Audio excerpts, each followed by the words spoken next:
Thanks, Lauren. In 2003, Laura Carney's father, Mick, was killed by a distracted driver. He was only 54 years old. Several years later, Laura's brother found their father's bucket list. It was titled Things I'd Like to Do in My Lifetime. It had 60 tasks, some of which had been checked off. The rest, Laura decided to complete. 6 years later, she finished it. She writes about the experience in her book being released this summer, My Father's List, How Living My Dad's Dreams Set Me Free. Good morning. Good morning. How are you? Good. Good to have you with us. This list, we call it a bucket list, but did he write this like when he was much younger? Like when he was 12, 13 or so? No, actually, he was 29. It was when I was a baby. But yeah, the term bucket list didn't exist yet. You're right. So this was just a list of dreams that he had. Where did you find it? I mean, it was many years after he passed, correct? Yeah, I was visiting my brother. He had just bought his first house and he uncovered it in the move. He'd had it for 13 years since my dad died. We didn't know. And it was just something tucked in a bag somewhere that he wrote for himself. Fabulous. We'll talk about some of the things, you know, the tasks range from the very simple to the very challenging. So give us an idea of what kind of stuff was on the list. You know, my dad was a jack of all trades, so I wasn't shocked by the variety. There's grow a watermelon, talk with the president, correspond with the Pope, have my own tennis court.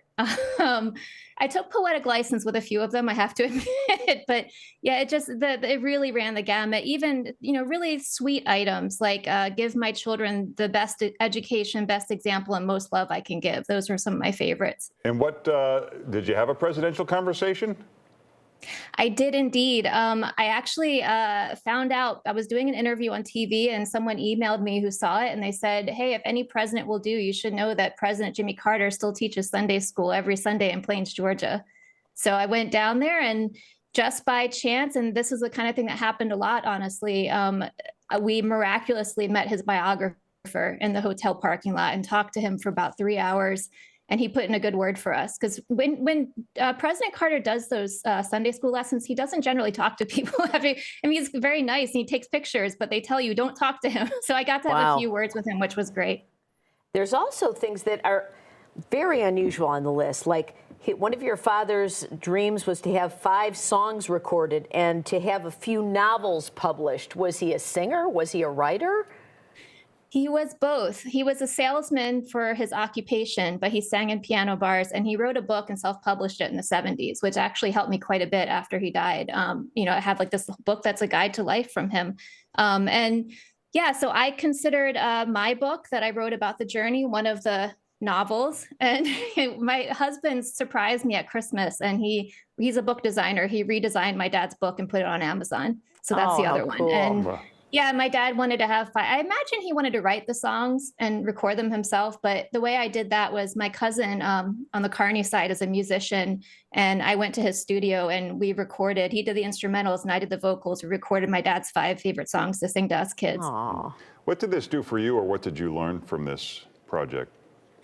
Oh my gosh, so many things. You know, it's interesting. When I started it, I thought it was a way to bring attention to the way my father died in a distracted driving crash.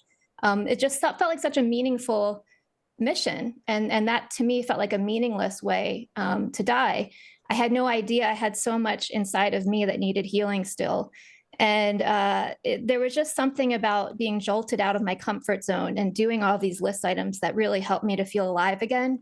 It helped me to celebrate life instead of just trying to survive it. And gosh, like that's what my dad was all about. So it was really his gift. It was the best wedding gift I could have hoped for. It's amazing. And this, I mean, he wrote this in 1978, this list, and he had things, I mean, like skydiving, everything. He really had big dreams back in the late 70s. Yeah, my mom, when she found it, I was a baby and she was a little taken aback by it. Correspond with the Pope, what? Yeah. But that's who he was. That's who he always was. And that's how he raised my brother and me to be too. Well, it's an amazing book and it's a great story. For more information, you can check out bylauracarney.com. It's called My Father's List and it's myfatherslist.com and it's on all the socials. Thanks so much, Laura. Thank you. No, thank you for having me.